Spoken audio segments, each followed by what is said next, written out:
It's my feel-good breakfast show. Oh, yes, Mzazi, welcome back to Feel Good Breakfast Show. What a show it's been, and let's carry on having some fun right now. And hey, here's a stat to wake you up. Listen to this. The 2022 global wedding industry is reported to be worth a whopping $21.4 billion. Yeah, that's a lot of money.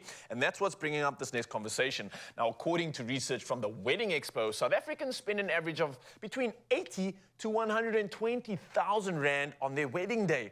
Whoo-hoo, a lot of moolah. So in today's Our Money Matters chat, I want to know if you're willing to say I do to some of those hefty costs. Interesting stuff. I don't know why I'm getting nervous. Zoe's the one getting married. I'm like, I'm not going to do it again. I don't need to do it again. Listen to this. Maybe this will be something to get you thinking. Do you think the excessive amount of money spent on weddings is still justified? Zoe, I know that you've got an matters answer more to you now. Yeah. I think times have definitely changed, and it comes down to what can you afford. We have ambitions to travel. We have ambitions to go on an awesome honeymoon. We want to buy the house with the garden. We have other priorities, so spending a lot of money on our wedding is not a priority. The one thing we did say, or at least I'm trying to hammer in, the things we're not going to compromise on is food, the photographer, and the music.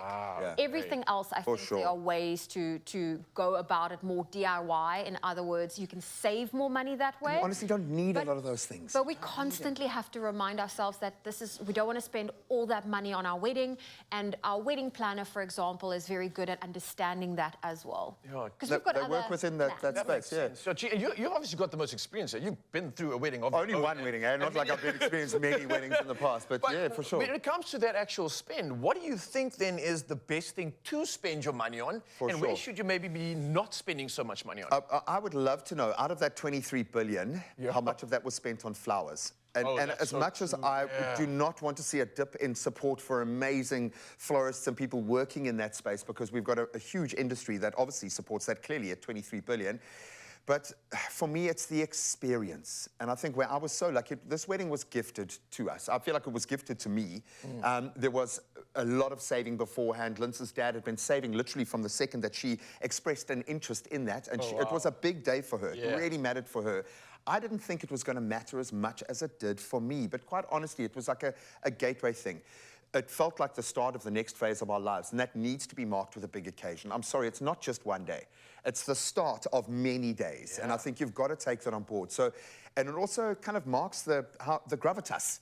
If you're going to spend that money, it matters and it means something, but not if it's going to leave you at a disadvantage after the wedding. If you're left with massive amounts of debt, then it's a problem. Don't be taking out a 250,000 Rand loan to go and buy flowers for your wedding, is what I'm saying.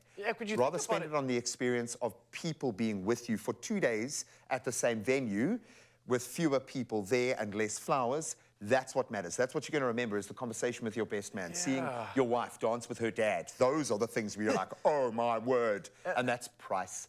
That is true, and you think about it, imagine actually going through the account that Zoe mentioned of spending all that money, and now you've compromised your actual relationship. The thing that you're supposed to be starting off on such a good note is now compromised because you have financial burdens and all these things that came from that wedding. So here's the one that I know we've discussed a lot, and I'm always getting your opinion on this. Thoughts on the guest list, and this is where things can get interesting. If you've got big families, you want to maybe have a small wedding, who to say yay to, who to say nay to. Even within your because you've got massive. How did you figure it out? How did you deal with this? I'm close with my family, so I prioritized family over friends. And that's the only way, because I come from a big family. We spend Christmases together. We had a family reunion on my mom's side at the end of last year. There was a family wedding on my dad's side where you saw everyone. My partner got to meet everyone, and we really just got along with everyone. So already I couldn't invite every single cousin. I invited all of my aunts and uncles because we have a close relationship. The cousins who I have a good relationship with, they got the invite. But that's kind of my wedding list, is I just made the decision to prioritize family. My partner, on the other hand, he's got the luxury of having a smaller family, so he could send the invite out to his friends in Dubai that's going to fly in, and friends from the UK that will fly in. So, but I also think you need to have your friends friends there because the family leaves the wedding first. The friends for stay sure. to party. Trust me. So- I mean, that steps up. I've been a car guard, as an MC. You don't understand how that role evolves.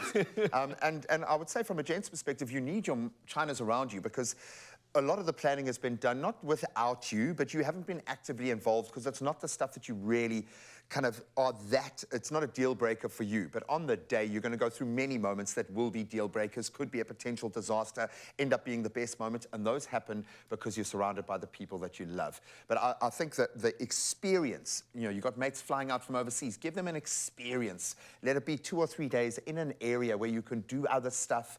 Turn it into an experience for the guests, not just flying in, how's it, a couple of drinks and on their way. You know? Cheers, cruise. Oh, guys, I love this. One last question, and this is something I think a lot of us are not sure about. Everyone has mixed feelings when it comes to it.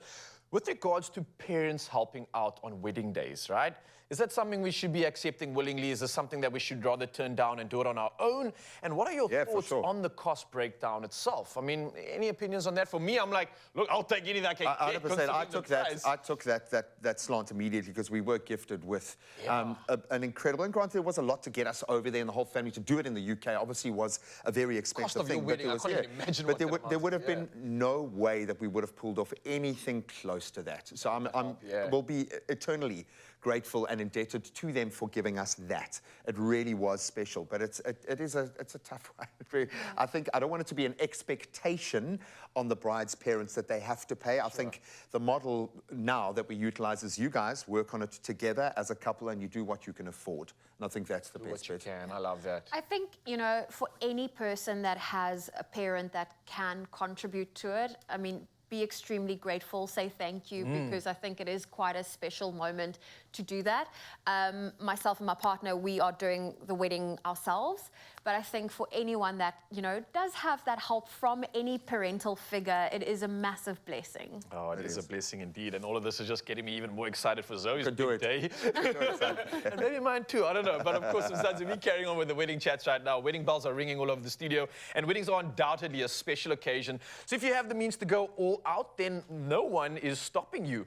And as a special treat, if you find yourself traveling locally for your honeymoon, well, then NEDBANK My Goals premium clients will enjoy 12 free domestic lounge visits per year. So if you want to travel like a VIP, then visit the NEDBANK Money app today. And of course, for anybody that is out there, good luck to all the lovers that are pursuing great relationships, that are chasing those goals and are here for love. I know myself and G definitely are. But Zoe, it's time for you to get stepped up and get even more into the swing of things. Mabel, check this. With a My Goals premium account, you get 12 free airport lounge visits. 12? Yeah. God, David, when are you busy planning your next getaway during office hours? Ah, man.